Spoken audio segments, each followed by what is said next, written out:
Now on CoastTV News. Immigration bills spark debate. Some of the concerns from law enforcement and community members. We're expecting rain over the weekend, and a yellow alert day will pinpoint which one. And no deal in sight as the standoff in Iran continues to drive up prices here at home. This is CoastTV News at 11. Top Pentagon officials gave an update on the war in Iran this morning. Good evening, and thank you for joining us. I'm Christina DeRobertis. That is our top story tonight, and it comes the day after President Trump said, "Don't rush me," when asked about a timeline for ending the Iran conflict. Now, a new round of talks could happen soon. As Karen Kaifa shows us, the economic toll of the war weighs on companies and consumers around the world. Defense Secretary Pete Hegseth on Friday echoing President Donald Trump's new timeline for an end to the war with Iran. President Trump said it again yesterday. We have all the time in the world.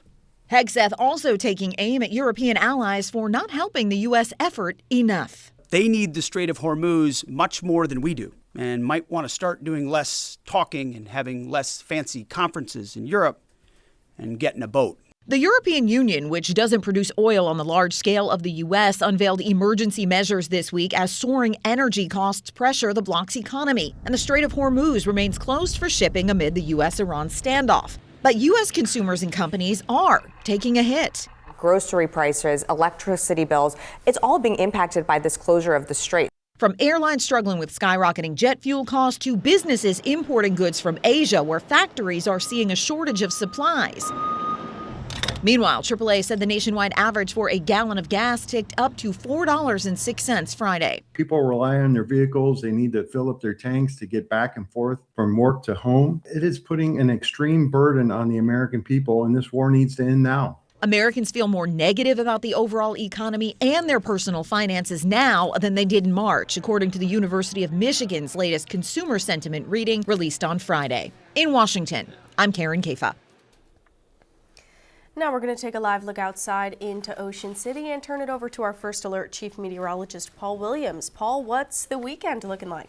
Well, the weekend's looking a little bit on the damp side, a little bit on the dreary side, kind of gray all day. It's kind of Saturday's going to look a lot like a Monday, but that's okay. It's still Saturday, so it still counts, right? We're at 54 degrees. You can see the mistiness and the low-level moisture already building along the boardwalk right here in Rehoboth Beach. And we're going to stay in the low 50s with increasing cloud cover and increasing moisture over the next few hours and really over the entire weekend. Now, we actually had a high today of 76 degrees, 79 in Cambridge, 78 for the high in Salisbury. Now, how that shakes out for the norm, well, 76 is above that 69, so it's good, but we didn't get anywhere close to that record of 90, which was set in 1960. 51 for the low this morning, about 3 clicks above our normal low for this time of the year. We're at 55 in Long Neck and Lewis, 56 in Georgetown, and 59 right now in Gumboro.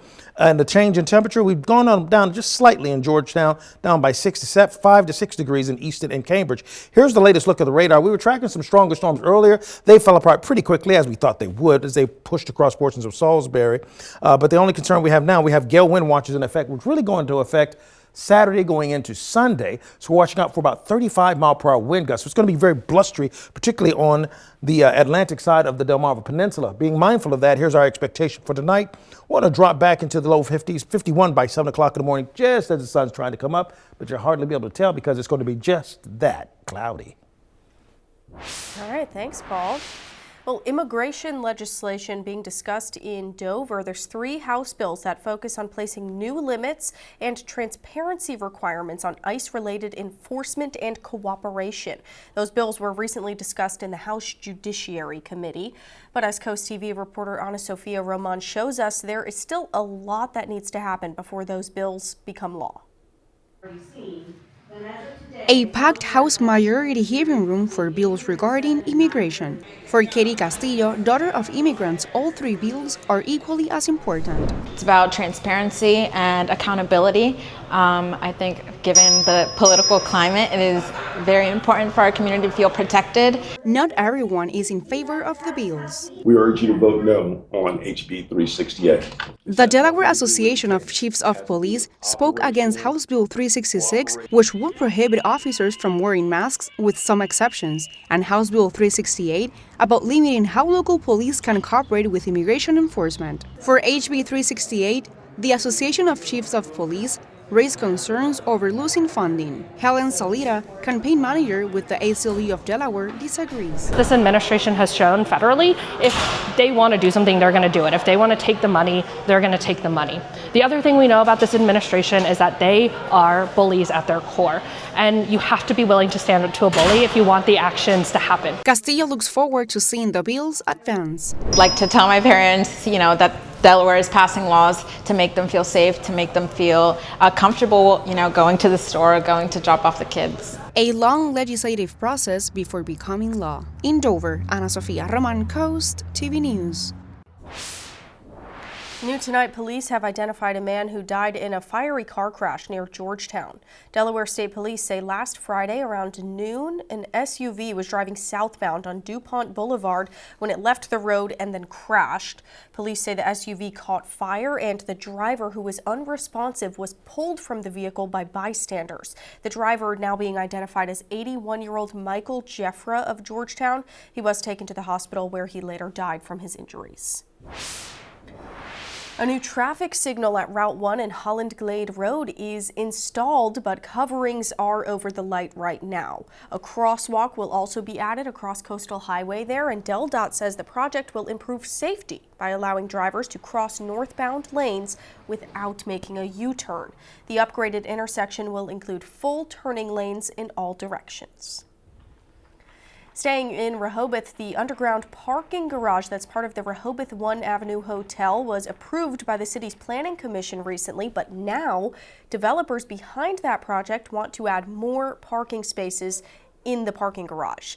They want to add a lift to the underground parking garage. It's kind of like an elevator for cars. Now, some of the changes for the parking garage that the city's planning commission was adding 3 spots, and the parking garage height would be just over 13 feet. CoastTV reports. Building a 4-story hotel with a 1-floor underground parking garage. I don't care for it. I like the way it used to be. I am a big fan of the underground parking. A big part of today's conversation between the Onyx Development Group and the Planning Commission was if SUVs and trucks will be able to fit into the underground parking garage. Right now, plans call for 30 spaces for SUVs and 30 for sedans. Gwen Runyon has lived in Rehoboth Beach her whole life. She welcomes a underground parking garage. If it's feasible to do that, because it's really needed, and parking, as we locals know, is very expensive here. Most locals try to stay away during the summer and come like now, the way I am, but I would really appreciate the parking. Retail space will be on the first floor, and there will be some restaurants also, according to plans right on the construction. There will be Whiskey Jack's as well as grottos right on the corner near Rehoboth Avenue. The 1 Rehoboth Avenue Hotel will have 60 rooms. William Richmond wishes all the new development in Rehoboth just never happened. 20, 30 years ago, just so commercialized now, and all the little specialty shops and restaurants and everything, they're all gone. The first ever underground parking garage will be coming to Rehoboth Beach. However, the details for the garage are still up in the air, or in this case, underground. That was Brandon Ferguson reporting. Now, the developer said they will track what type of car people have when they check into the hotel and will not accept any SUVs or big trucks past the 30 spots if they're already filled up. And demolition for the 1 Rehoboth Avenue Hotel started last year with the North End Grottos and the old Sirocco Motel. Starting this fall, demolition will continue on the old Dolly's building. The goal is for the hotel to open in 2028. And all this brings us to our Coast TV poll. We're asking you today, what is your biggest concern with underground parking near the ocean?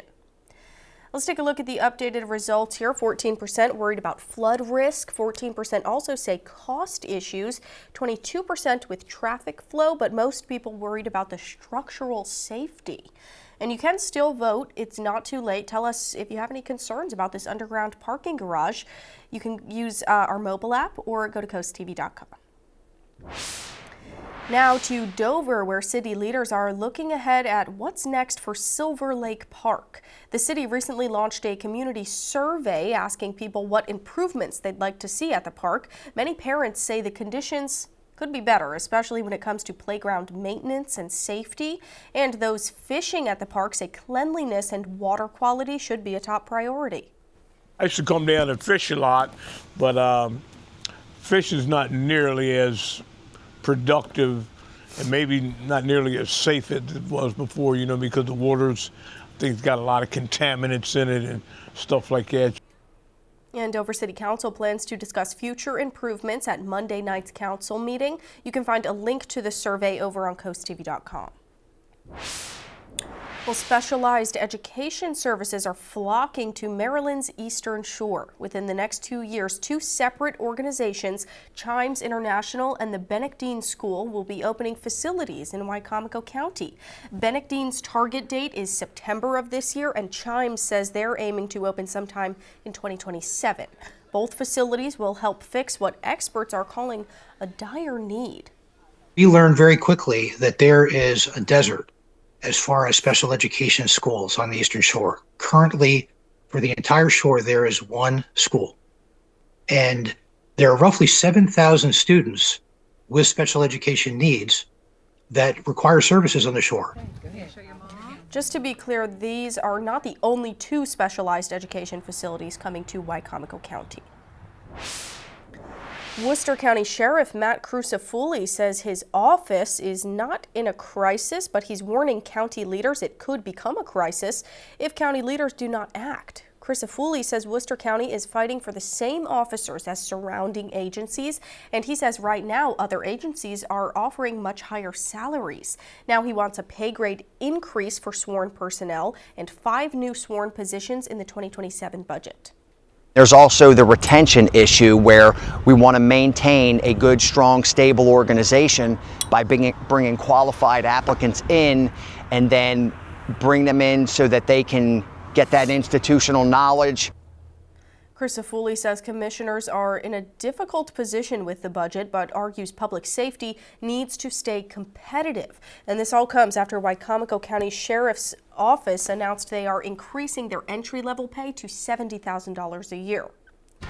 And we are just getting started this evening. Still to come, multiple destructive tornadoes tore through several states Thursday night. We have more on severe weather in the way of millions of Americans. And coming up, Paul Williams is in our Coast TV First Alert Weather Center. He's got a look at your full forecast. But first, Milford's annual Bug and Bud Festival makes a return this weekend. We have details on that and some other cool things to do up next. We've got some cool things to do this weekend we want to tell you about. On Saturday from 7:30 to 9:30 p.m., Chakras Cafe is partnering with our very own chief meteorologist, Paul Williams, in honor of National Poetry Month and Cancer Prevention and Early Detection Month. Organizers say people can enjoy local artists sharing poetry, spoken word, and personal experiences in their battles with cancer. This is happening at the Sunny Bay Cafe. Also this weekend, Milford's annual Bug and Bud Festival. It returns Saturday from 9 to 4. Organizers say the free event will feature more than 100 vendors with live music, food trucks, and activities for all ages. It's meant to celebrate community and the arrival of spring.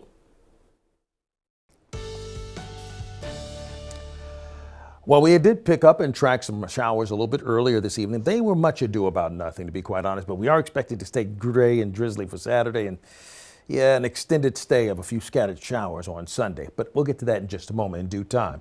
In Salisbury right now, we have the wheat streets still a little bit on the damp side, a little bit on the wet side from the rain that pushed through a little bit earlier this evening. Aside from that, we're staying pretty quiet at this present time. Temperatures will stay in the low 50s for the rest of the evening hour. Now, here's a look at some of the manifestations of the precipitation that pushed through, and now seeing it over towards Wango, Pittsfield, toward the Gumbo area. All this was sliding towards the southeast pretty steadily right now. And it's continuing to do so. Just a little bit of a broken shower pattern there. Not a real big deal, but enough to make the streets just a little bit wet, but not overly concerned about it. Now, we do have this gale wind watch that goes into effect primarily Saturday going into Sunday evening because we have a storm system that'll develop then. And we're watching out for about 30 to 35 mile per hour wind gusts. So it's more than a small craft advisory, but less than a gale wind warning. It's gale wind watch. Excuse me, I've got the hiccups here. So we have a quasi-stationary boundary that's pushing across right now, kind of waffling its way in the most southern portions of the Delmarva Peninsula. But overall, we're staying, once again, relatively quiet. 55 degrees not only in Lewis, but also in Long Neck. And we're holding at 55 degrees in Gumboro and 55 degrees right now in Delmar, 57 in Willards, and 56 in Ocean Pines. Now, we'll drop to an even 50, okay? By the time we get to the overnight lows, that's about as low as we're going to get. Tomorrow, we're going to be damp all day. Cloudy, drizzly, and then kind of a raw day in general. Really it's going to look every bit of Monday for tomorrow, but it's Saturday, so it still counts, as I said earlier. 60 degrees for the high in Georgetown and Millsboro, 59 in Lewis, 64 in Seaford. Now, we'll get up to 68, actually, in Cambridge, and then we'll get to 66 degrees in Pocomoke City with the winds out of the east-southeast between 8 to 17 miles per hour. We start off in the morning time, a good look at some sunshine, very small glimpse, because after that, boom, here comes the cloud cover. It takes over and it stays over, okay? But the winds are coming out of the east. We'll go to 55, 54, 57 degrees Seaford, 58 in Delmar. Scattered showers will break out late Saturday night. We'll have some heavier showers up towards Georgetown, really along Highway 13, between Seaford and Georgetown, right along Highway 13 and up towards Ellendale. It's going to be heavier there at 11 o'clock, 11:30. Then we go into early Sunday morning. We'll have some scattered showers early, and then the winds will be shifting out of the northeast, and that'll keep things a little bit vibrant for us there. Now, as far as the amount of precipitation we're talking about, the latest run is indicating we're going to get over a half an inch of rain in most locations, Georgetown as well as Rehoboth Beach and in Ocean City. And then when we take a little wider view of that, we see that pretty uniform, with the exception of Lewis and Milton, where we're looking at 3/4 to close to a full inch of rain, both of those locations. Sunday, we'll have that low pressure system directly over us. That's what'll be that big rain producer for Sunday morning. It'll bring in some scattered showers and it'll pull on out of the way, because it looks like it's still going to be a fast mover. It's going to boogie on out of the way when it gets in our way. Then Thursday, we'll watch out for more scattered showers. Here's a look at your 7-day forecast. We are calling for a yellow first alert day on Sunday morning primarily. Then the rain should shut off by Sunday afternoon. Thank you, Paul. And across the country, people are dealing with severe weather. Multiple tornadoes roared through the central U.S. Thursday night, and the National Weather Service says some of those twisters caused EF3 damage. More severe weather on the way for many of the states already recovering from last night's storms. Meanwhile, the Southeast is being hit with record drought and wildfires. Jen Sullivan is monitoring the wild weather impacting millions of people.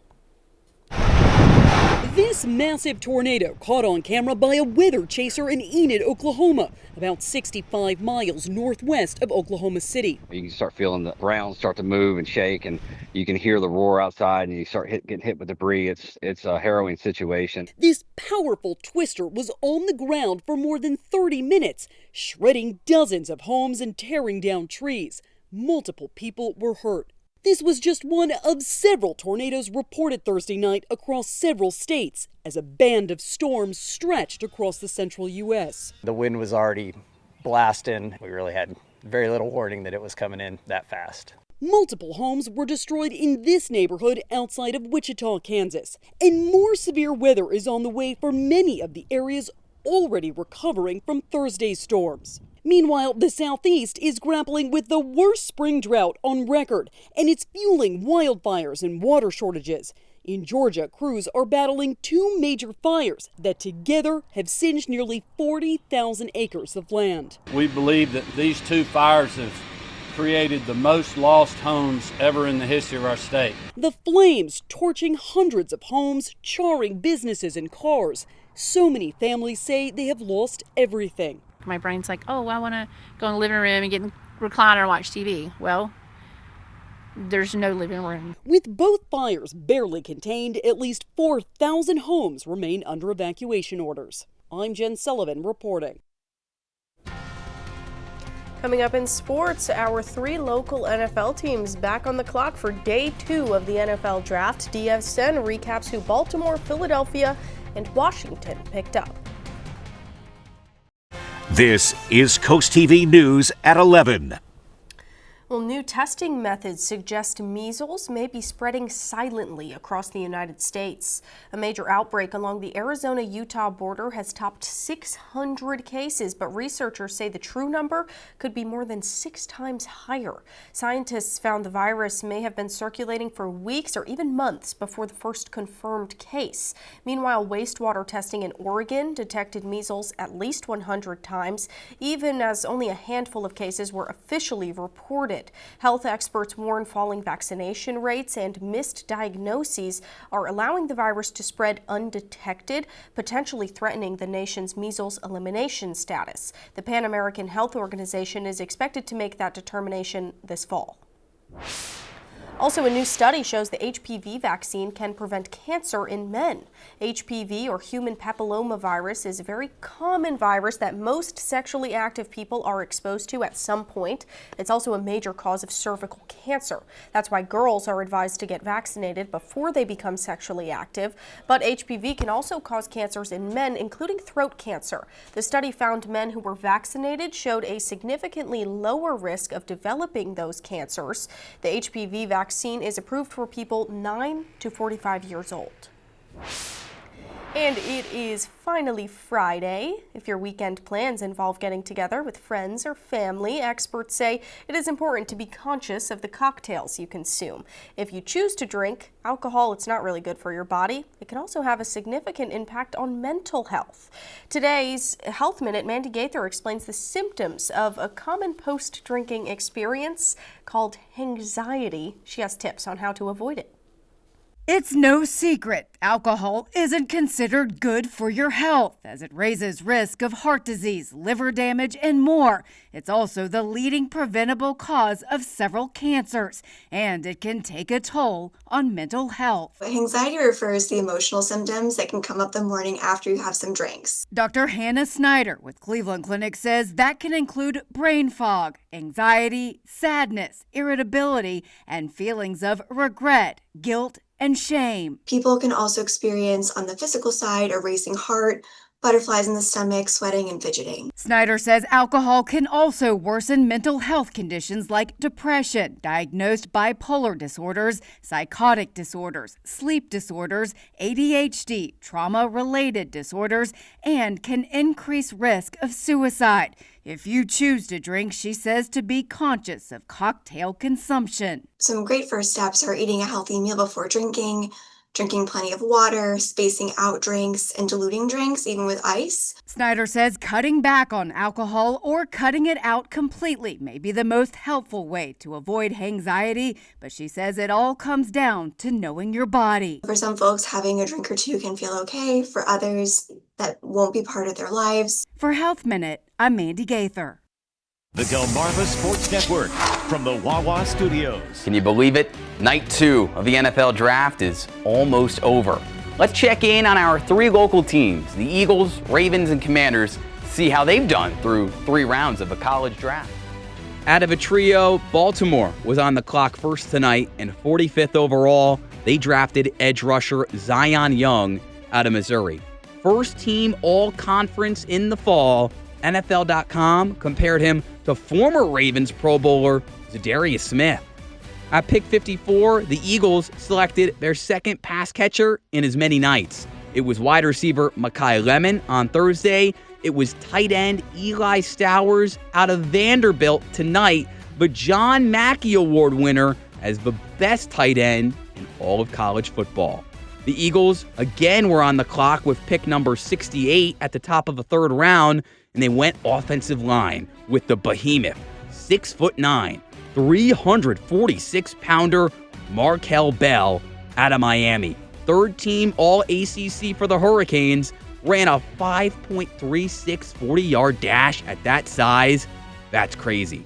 The final 2 picks of the night for local teams, pass catchers. The Commanders finally on the clock on Friday with pick number 71, and they got Clemson's Antonio Williams. He's a burner. Ran a 4.40 second 40-yard dash, back-to-back all-conference selection for the Tigers. And then just a few picks later, at number 80, the Ravens, they get Lamar Jackson a weapon in USC's Jacoby Lane, Watch out for this Trojan in the red zone at 6'4".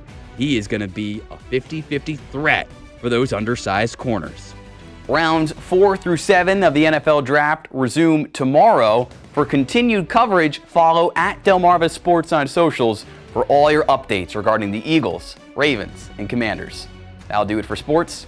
Have a good night, Delmarva.